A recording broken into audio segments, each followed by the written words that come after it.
მოგესალმებით მეგობრებო, კოლეგა მონადირეებო, იერაღის მოყვარულებო. დიდი ხანია ჩვენ ერთმანეთს ამ ფორმატში არ შევხედილვართ. დღეს ჩვენ განხილვაში გვაქვს ერთ-ერთი ძალიან ასე თქვათ ბრენდის წარმომადგენელი, მე-20 საუკუნის ლეგენდა. შეიძლება ასე ითქვას, არა მარტო მე-20 საუკუნის, არამედ მე-18 საუკუნიდან მოყოლებული არის, ასე თქვათ, მისი ისტორია იღებს დასაბამს და ის მე-18 საუკუნიდან მოყოლებული არის მეიარაღეთა და მონადირეთა შთაგონების წყარო. თქვენს წინაშე არის ზაუერ 47S მოდელი. ხედავთ შესრულებას. დამუშავებულია ის ფერადი დაფარვით, ცვეტნაი კალკას ეძახიან რუსულად. ზოგადად მინდა რომ ჯერ დაათვალიეროთ სანამ უშუალოდ ასე თქვათ ამ იარაღის რაღაც ისტორიულ ექსკურსს გავაკეთებ. ის აბსოლუტურად იდეალურ მდგომარეობაში არის და აქვე თავიდანვე აღვნიშნავ, რომ ეს იარაღი არ არის უცხოეთიდან შემოტანილი, ეს იარაღი იმყოფებოდა ოდითგანვე საქართველოში, უბრალოდ მან მეპატრონე შეიცვალა, იმიტომ რომ ვისიც იყო, ასე თქვათ, ვიც დადირობდა თავის დროზე ალბათ ამ იარაღით სამწუხაროდ ის ადამიანი გარდაიცვალა, ხოლო მისი შთამომავალი უკვე არ იყო მონადირე, ის სხვა პროფესიის ადამიანი იყო და მან უბრალოდ ეს გაყიდა. აქ რაღაცები ჩაუტარე მე, რა თქმა უნდა, რესტავრაციის სახით, ამაზეც მოგახსენებთ.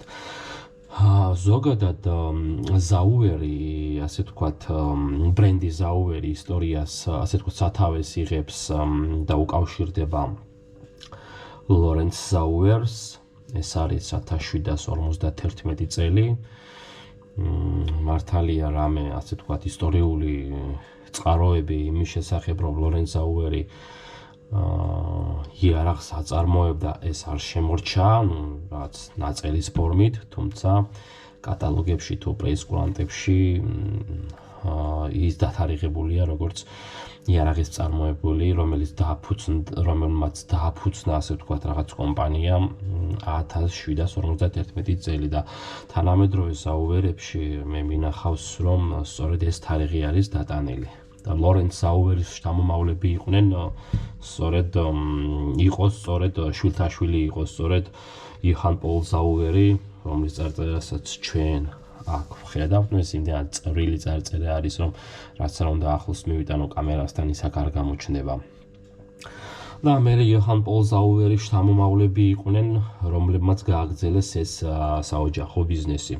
იოჰან პოლ ზაუერმა თავისი, ასე ვთქვათ, კომპანია ზაუერის სახით 1827 წელს დაარსა და მერე ასე ვთქვათ 1800 თუ არ ვცდები 79 წელს, მე მგონი 77 წელს უფრო სწორად, მის თავის შვილებთან ერთად ფრანცთან და რუდოლფთან ერთად უკვე თავისი საოჯახო, ასე ვთქვათ, ბრენდი, როგორც არის იოჰან პოლ ზაუერ and Son Company, რომელიც არის დატანილი ასევე ლულაზე შეიქმნა და მაქედან უკვე მოდის ეს საოჯახო ბიზნესი. ერთი კიდევ მნიშვნელოვანი თარიღი, რაც იყო ზაუერის ისტორიაში, ეს იყო 1879 წელი, როდესაც მათ თავიანთი სავაჭრო ნიშანი, როგორც იყო წვერებიანი კაცი ხელკეტით დაარსეს და ამის შემდეგ ფრანცი და რუდოლფი იყვნენ ერთად ამ საოჯახო ბიზნესში, მე რუდოლფმა გაყიდა თავისი წილი, ფრანცმა იყიდა და მე გააგრძელეს ფრანცის შვილება. მოდი ფრანცის შვილებთან დაკავშირებით მე როდნა მოგვიანებით გესაუბრებით, ახლა უბრალოდ მინდა ორი სიტყვით თუ რა რა ჩაუტარდა ამ იარაღს. ეს იარაღი თავიდან ბოლომდე არის ორიგინალ ფორმაში წარმოდგენილი. ეს იარაღი არის სრულ საკეტზე, ხედავთ თქვენ, სრულ გვერდითა დაფებზე არის საკეტები. ხე თავისი არის, ორიგინალი არის, დაახლოებით მეოთხე კატეგორიის კაკალი გვაქვს აქ, იმდენად რამდენადაც მაღალი კლასი არის თვითონ თოფი, კაკალიც უყენია შედარებით მაღალი კლასის. შედარებით რა მეოთხე კატეგორია ეს ითვლება მაღალ კლასად.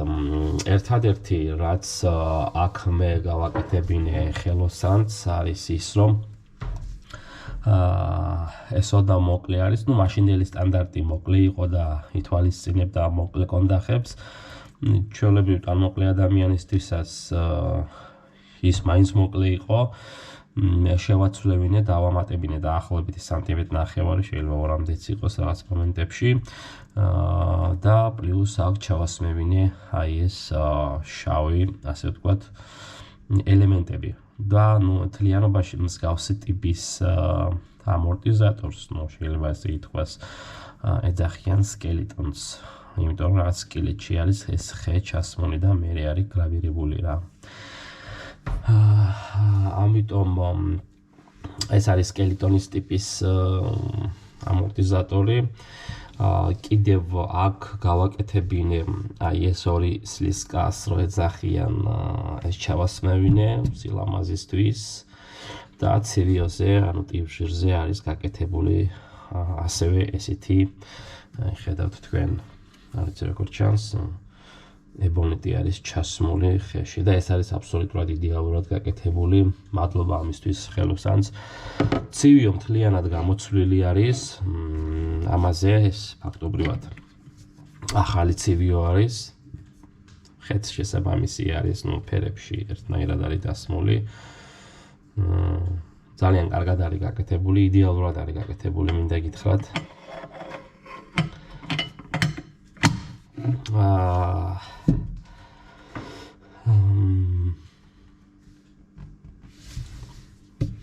თავისი ფერადი დაფარვა გადასული არ აქვს, არის აბსოლუტურად იდეალურ მდგომარეობაში.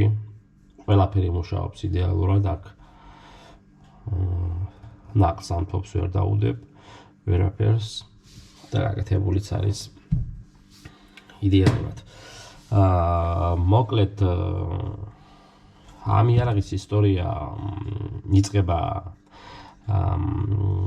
ისე, რომ ეს მოდელი არის წარმოებული 1900 აქ ჩანს, შეიძლება გამოჩნდეს კამერებშიც.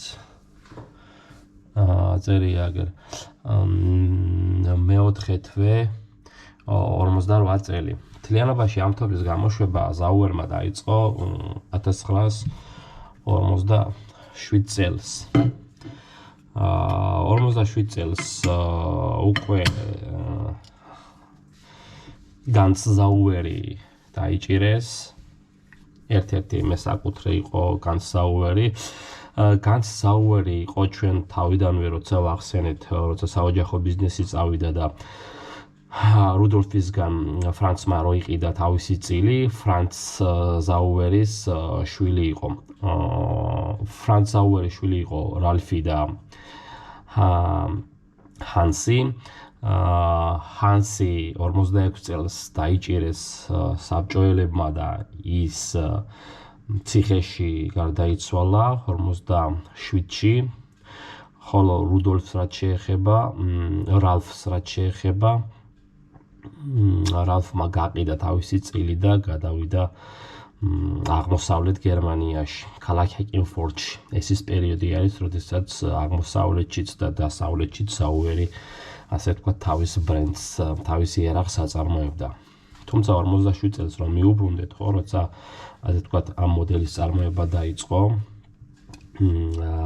ეს ის პერიოდი არის, როდესაც ზაუერის გენერალური დირექტორია იყო ოტო რაიფი და ოტო რაიფის დროს დაიწყო ამ მოდელების წარმოება. ეს არის როგორც ეძახიან ხოლმე რუსები, ძველი ზაგატოვკა, ანუ ეს არ არის 4 გოლიანი ფოლადი, მაგას განახებთ.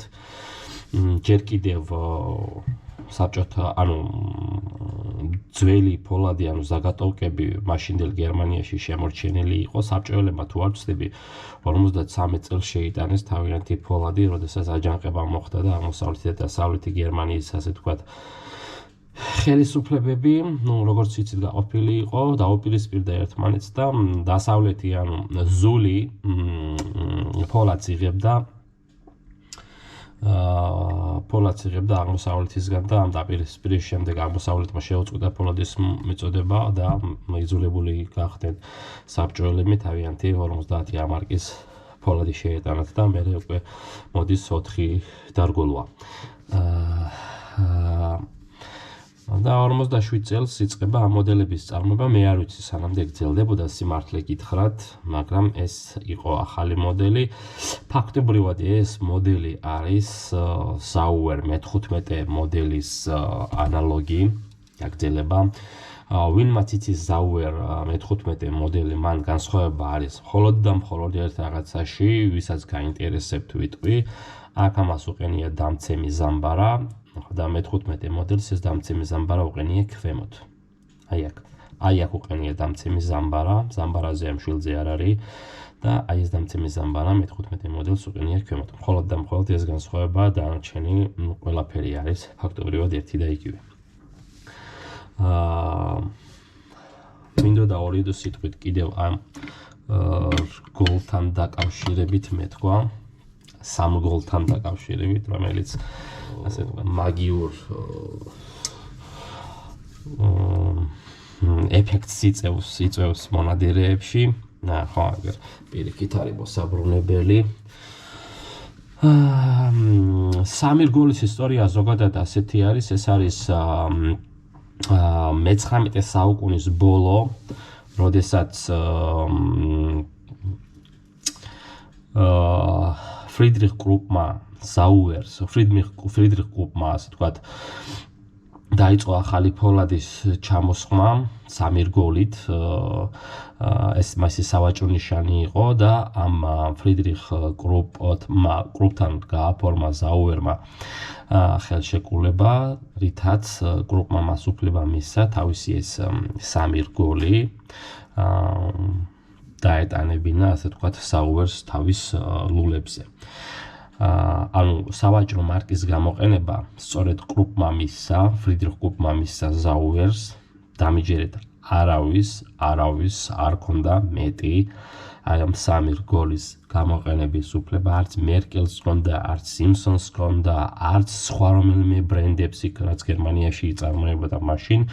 ერთადერთი ეს უფლება კრუპმა მისცა Sauer's და Sauer-ი იყენებდა ამ სამრგოლს. ანუ ხანდახან ხშირად ჩვენ გადავეყრებით ხოლმე ინტერნეტ წყაროებში, რომ ეს თავიდანვე სამირგოლის გამოყენების უფლება ჰქონდა Sauer's. მას მერე წავიდა, როდესაც Sauer-მა იჩივლა თავისი მოდელი ამ სავაჭრო ასე ვთქვათ ნიშნის გამოყენებაზე. მერე უკვე აღარ დაიტანებოდა ეს სამირგოლი. იყო უბრალოდ წარწერა, სპეციალ გიβერლაუსტალი და ასე შემდეგ. ხო, და აქედან ჩდება ეს წარწერა, სპეციალ გიβერლაუსტალ, როგორც აწერია, როცა უკვე შეიძინა გრუპისგან Sauerმა ეს უფლება, სპეციალ გიβერლაუსტალ Fred Krupp AG/Essen. და ამას იყენებდა Sauer-ი. სწორედ ამ ფოლადის გამო განსაკუთრებით ფასობდა ეს იარაღები, არა მარტო ეს იარაღები, არამედ მთლიანად სადაც სამირგოლი იყო წარწერა დატანილი, დაახლოებით 15-20%-ით მეც ფასობდა ეს იარაღები. ეს იყო ისტორიული ერთ-ერთი მომენტი Sauer-ის ისტორიაში, ერთ-ერთი მნიშვნელოვანი მომენტი Sauer-ის ისტორიაში, როდესაც მან გრუპის ფოლადის გამოყენება დაიწყო და ის ძალიან დიდი პოპულარობით სარგებლობდა მონადირეებში. რაც შეეხება ბრენდებს, რაც შეეხება ბრენდის გარჩევას, თუ როგორ და რანაირად არის, მაგალითად მე-15 მოდელს Sauer-ისას აწერია თვითონ აქ ბალიშზე მოდელ 15, ხოლო რაც შეეხება ამ მოდელს აწერია აგერ აქ 47S. ნუ ესე ხდება მოდელების ერთმანეთისგან გარჩევა. Zauers ქონდა ძალიან მაღალი კლასის სხვადასხვა მოდელები, ეს იყო მე-16 მოდელი, ნუ მე-15 მოდელზე ვისაუბრეთ, რაღაც ზოგადად იყო მე-16 მოდელი, რომელიც ბევრად უფრო მაღალი კლასის მოდელი იყო მე-18 მოდელი, რომელსაც Meisterwerks ეძახდნენ, ანუ მე-15, მე-16 მოდელები ესენი არიან სრულ საკეტებზე, სრულ გვერდითა დაფებზე, ასე ვთქვათ. ეს ნიშანი სწორედ ამას ნიშნავს, გერმანულად ეს ნიშანი ნიშნავს Seitenschlossen, ანუ გვერდითა საკეტზე. მე-15, მე-16 მოდელი იყო მე-18 მოდელი, მე-18 მოდელი ეგ ensondeli სისტემა არის, ანუ box lock-ი არის, არ არის გვერდითა საკეტებზე, ის არის Meisterwerk-ი. ის იყო ყველაზე ძვირადღირებული მოდელი, ანუ ხელოვნების ნიმუშივით იყო, მას უთანაბრებენ Simson Monte Carlos თავისი მთლიანად თავიდან ბოლომდე კონსტრუირებით. ერთ-ერთი გამორჩეული მოდელი არის, თუ ერთადერთი არა, ანუ საფასო კუთხით Zauers მოდელებში.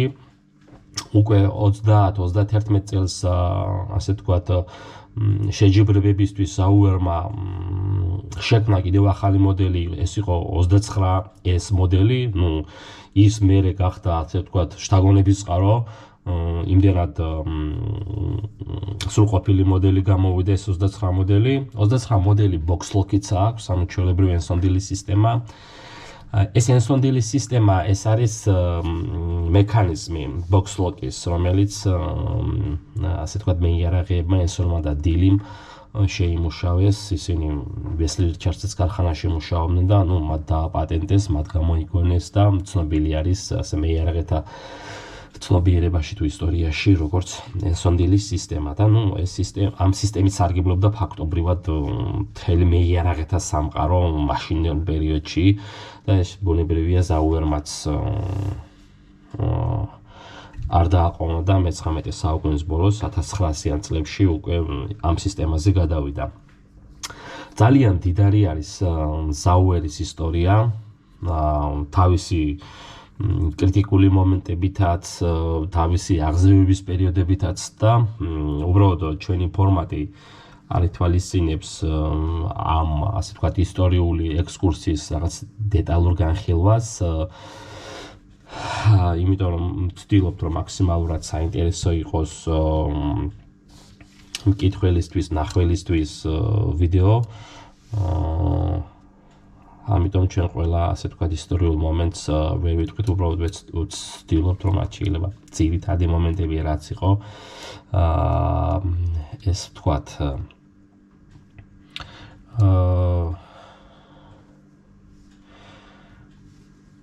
ტოპი არის იდეალურ მდგომარეობაში, აი თქვენ თვითონაც ხედავთ სანემსეები, არავით არიან გამომწვარი, ან ასე შემდეგ და ასე შემდეგ არ არის. ერთ ისტორიულ მომენტს კიდევ დავამატებ, ეს ის არის რომ სადღაც Zauerma მას შემდეგ რაც დაიწყო ასე ვთქვათ იარაღების წარმოება, აქ პერიოდი არის მოყვანილი 1880 წლიდან 1955 წლამდე პერიოდში.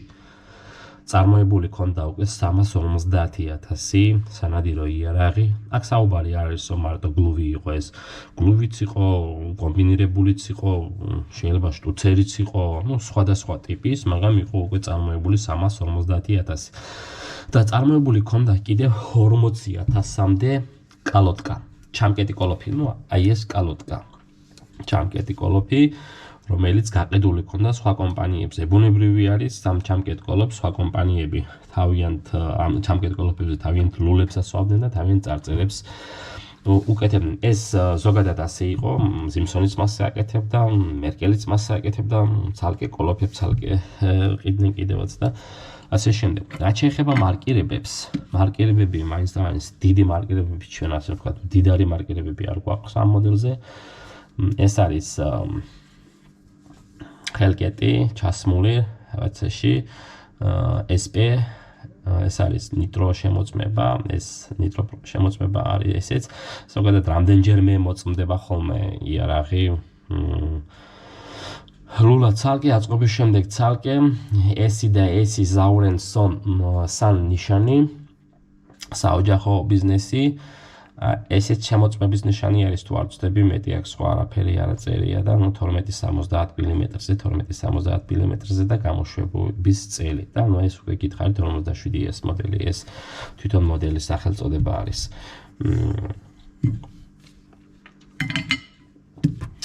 ავაწყოთ თოფი და ისე ვნახოთ მისი ეს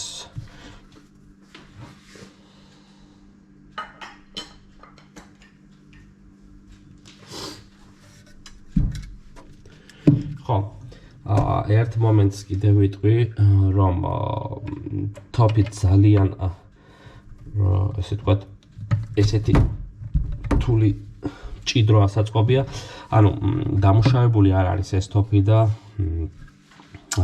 უჭირს ხოლმე თავისუფლად აწყობა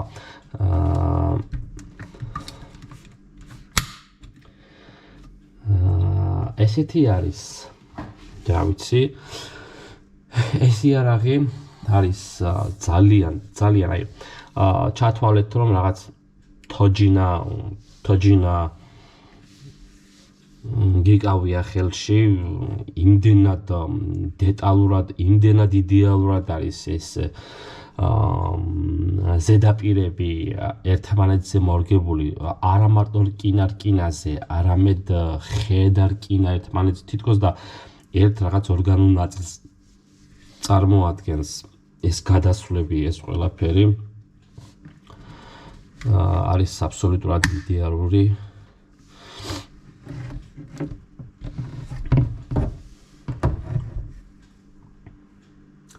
არის საოცარი იარაღი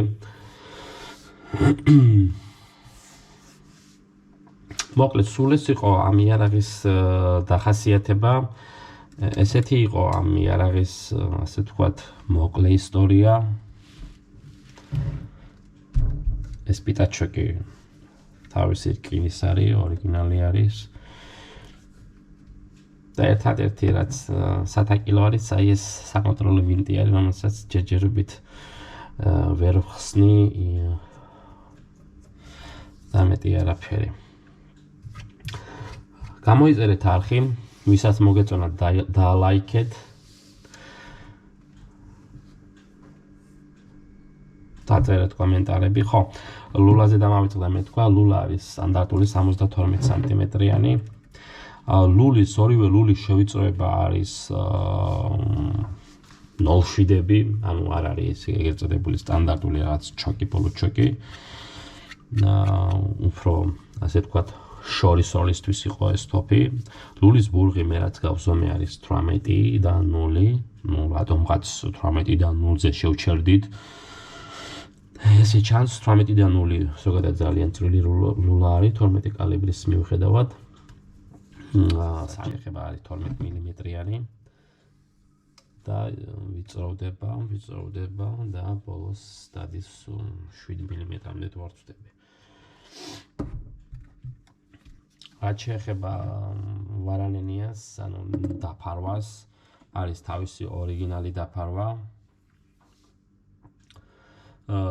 და არის შემდგომ პოლირებული ну თვითონ ქარხნულად არის პოლირებული აქ ხელი არავის უხლია ამას ცივიოზე მოგახსენეთ რომ ცივიო არის ამ იარაღზე ანუ ტიპჟირის შეცვლილი სხვა ყველაფერი არის თავისი ორიგინალი არის 48 წლის 4 აპრილს 48 წლის აპრილის თვეში გამოშვებული და ყველაფერი არის აბსოლუტურად იდეალურ მდგომარეობაში.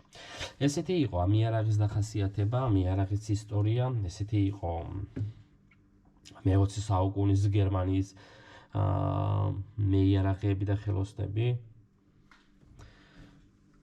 თქვენ წარმატებას გისურვებთ და ესწარით მრავალ აღდგომებს, ვისაც მოგეწონათ, მოიწონეთ გვერდი ვიდეო როლიკი, დაწერეთ კომენტარები. კარგად გრძანდებოდეთ.